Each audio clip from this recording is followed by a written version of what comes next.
Olá, meus irmãos, a paz do Senhor. Bem-vindos mais uma vez ao Daily Devotions, o devocional da leitura bíblica do plano anual de leitura 365 e no nosso devocional AD Gravataí, a nossa igreja, a nossa família. E comentando os textos bíblicos da leitura, estamos no livro de Josué, capítulo 11 e 12, nesse 15 de abril.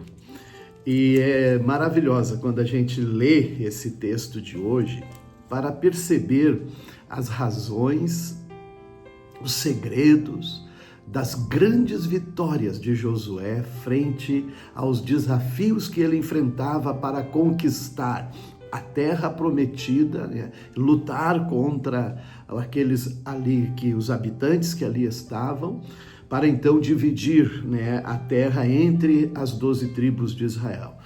E nós vamos encontrar, sim, ver mesmo que, gente, olha como era algo tão difícil aos olhos humanos, por conta da quantidade de cidades, de reis, né? As cidades muradas, e agora, inclusive, é um momento bastante crucial, porque o Jabim, que era rei de Hazor, ele, quando então soube, né, do acontecido aos reis que já haviam caído, né, debaixo das conquistas de Josué, ele, portanto, faz uma chamada, né, a muitos outros, vários outros reis da região, né, desde o Vale do Jordão, na parte mais norte, enfim, por todos que estavam próximos, e conseguiu reunir um exército que somava como a areia da praia, a expressão bíblica, o número de guerreiros contra Israel. Mas Deus disse: Josué, não temas, vocês vão vencer. Que palavra de Deus, não é? Maravilhosa mesmo diante de um grande desafio. E dá as estratégias para Josué, como ele ia vencer aquela batalha que parecia ser impossível vencer. E olhe bem, o segredo das vitórias de Josué, pelo que eu encontro nesse texto e vamos perceber, né, em todas as vitórias que ele está tendo e também a derrota que ele teve aí, o segredo está na obediência, submissão à palavra do Senhor e de seus líderes.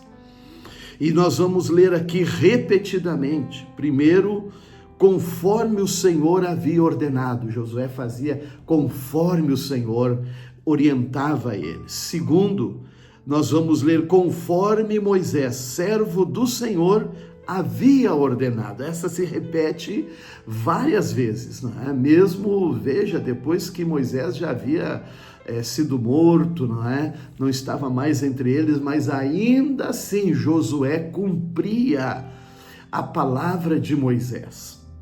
Ele estava debaixo ainda desta bênção, autoridade e honra daquele líder que então lhes orientou toda a caminhada pelo deserto e derrotou aqueles reis que realmente impactou toda a região, né? O rei de Seom e Og, né? Também ele conseguiu então impactar com a derrota. E nessa ocasião aqui numerado 31 reis que até aqui Josué já havia vencido na terra de Canaã, né?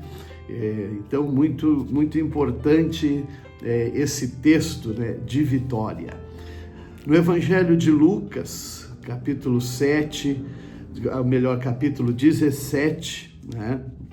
Jesus está realizando os seus milagres enquanto ele se dirige, né, de uma região para outra, né, da Galileia, passando por Samaria, em direção a Jerusalém, curou 10 leprosos, chamou a atenção, né, de que apenas um retornou para dar glórias a Deus, né, glórias ao Senhor, mas aquele homem encontrou uma grande bênção na sua vida ao retornar, porque ele ouviu essas palavras de Jesus: a tua fé te curou. E ele era samaritano, né? Imagine.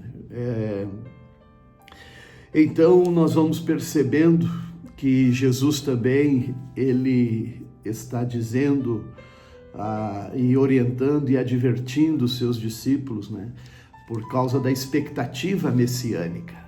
Todos aqueles que haveriam de se apresentar, falsos messias, e Jesus adverte com sinais, né? Que iam marcar esses falsos messias, mas que eles não fossem logo correndo atrás daqueles que pareciam ser, mas não eram. E aqui Jesus dá sinais de como será o contexto social, espiritual, né, religioso, da volta, quando Jesus estiver às voltas, né, para buscar o seu povo. E ele disse: vai ser assim como no tempo de Noé. As pessoas não acreditavam e simplesmente viviam sem o temor do Senhor. O Salmo 84 é um dos salmos mais extraordinários, todos são muito lindos, né? Mas esse 84 expressa a alma do salmista, e eles deveriam ser cantados pelos filhos de Corá. Aquele homem que desobedeceu, ele não honrou a sua liderança, não é? Mas os seus filhos não entraram pelo mesmo caminho. E aqui expressam como é agradável, Senhor, os teus tabernáculos, estar na tua presença, estar dentro da tua casa, estar envolvido com o reino.